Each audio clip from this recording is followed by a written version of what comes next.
தாய் தமிழ் உறவுகள் அனைவருக்கும் வணக்கம். இது ஒரு விழிப்புணர்வு காணொளி.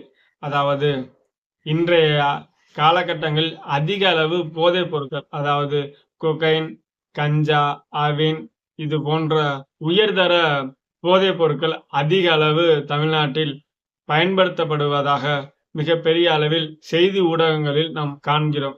அது மிகப்பெரிய அங்கொன்றும் இங்கொன்றுமாக இல்லாமல் மிகப்பெரிய அளவில் பெருநகரங்களில் பயன்படுத்தப்பட்டது.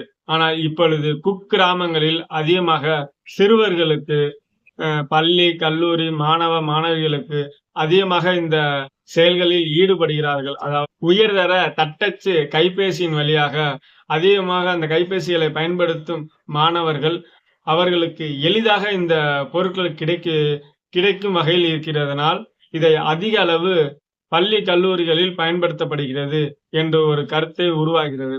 அதுபோல குக்கிராமங்களில் இருக்கும் பெற்றோர்கள் முக்கியமாக பள்ளிக்கு சென்று வரக்கூடிய மாணவ, மாணவிகளை, கல்லூரிக்கு சென்று வரக்கூடிய மாணவ, மாணவிகளுடைய நடவடிக்கைகளை பார்க்க வேண்டும். அவர்களுடைய திறனையும் தனித்திறனையும் ஒப்பிட்டு பார்க்க வேண்டும். அவர்கள் சரியாக இருக்கிறார்களா, இல்ல வேறு எதுவும் மனநிலைமை இருக்கிறார்களா, அவர்கள் யாருடனா சேர்ந்து பயணிக்கிறார்கள், இது போன்ற செயல்களை சற்று உற்று நோக்கினாலே உங்களுடைய குழந்தைகளை நீங்கள் பாதுகாக்க முடியும்.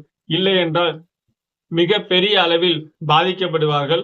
மிக பெரிய அளவில் உயிர் சேதங்களை ஏற்படுத்தும் இது போன்ற போதைப் பொருட்கள். அதனால் உங்களுடைய குழந்தைகளை நீங்களே பார்த்து கொள்ள வேண்டும் என்று ஒவ்வொருவரையும் கேட்டுக்கொள்கிறேன். அதுபோல குறிப்பாக குக்கிராமங்களில், அதாவது இப்பொழுது எனக்கு வந்த தகவல் படி கூட எனது கிராமத்தில் கூட இது போன்ற தவறுகள் நடப்பது என்று மிகப்பெரிய வேதனை அளிக்கிறது.